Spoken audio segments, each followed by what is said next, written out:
wag nyo na pong hintayin na dumami pa yung gastos ninyo. Paano kung mapunta kayo doon sa mga gusto rin mamera ng mamera? Wala, ubos talaga pera.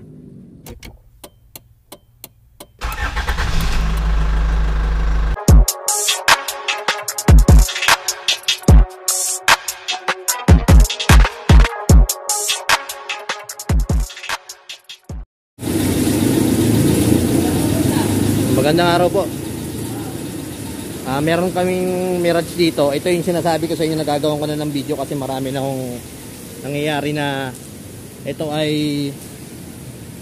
malaki na yung ginagastos tapos ganun pa rin.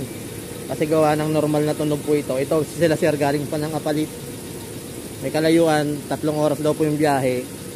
Dahil follower ko nga po sir, napagpasya nila na ipasyal na rito sa amin. Gawa ng pakonsulta na nga ho. Kasi ang ginawa rito kay sir ay palit na ng brake pads, tapos nagpa-repace na rin.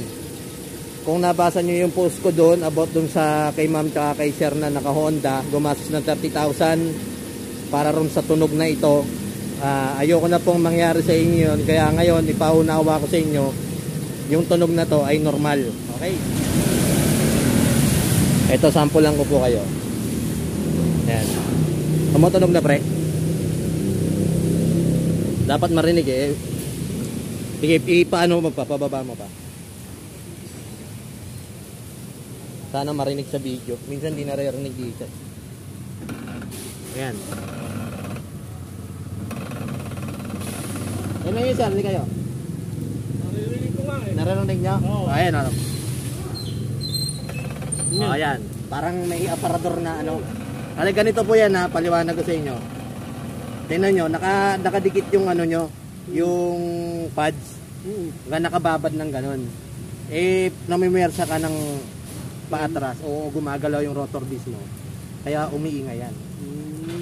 Pero walang problema yun? Wala pong problema dyan. Walang delikado? Walang delikado. Ayun, malakas. Isa pa pre. Ayun. Okay. Ang concern po nilang nagpupunta rito sa amin, pag na-membreno, tog, malakas, tapos yun, kagaya nung napakingganin ninyo. Tapos sa traffic din po meron din yan. Pag traffic, syempre pasundot-sundot ka niyan eh, tapak bitaw, may tunog na rug, rug, rug. Yung mga nagpupunta rito sa amin, ito mga kwento ha. Una pong gagawin, lilinisin ang preno. After po malinis ang preno, ganun pa rin, papalitan ng brake pads kahit makapal pa. So pag napalitan po ng brake pads, pag napunta na naman sa iba, papalitan ng original.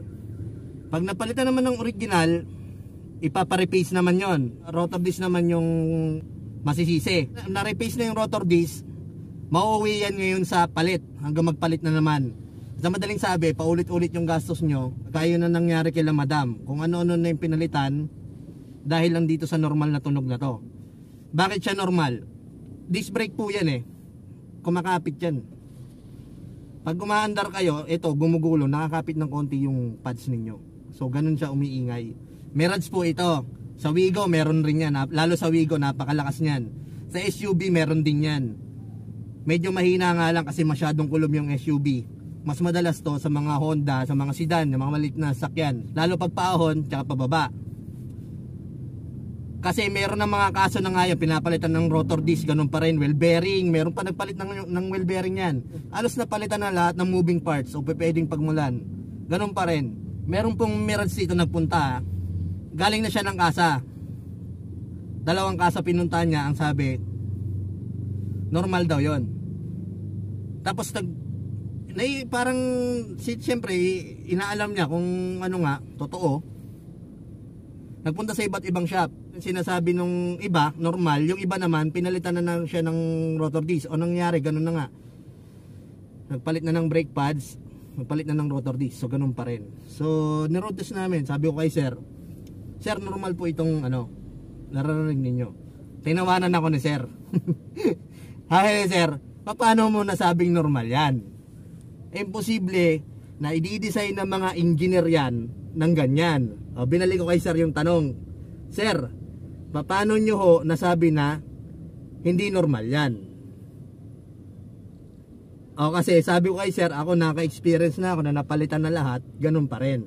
Tsaka kahit brand new na sasakyan, meron pa rin talagang ingay na ganyan. Kagaya nito kay sir, 5 years old na, pag lalabas pa lang ng kasa, meron na talaga.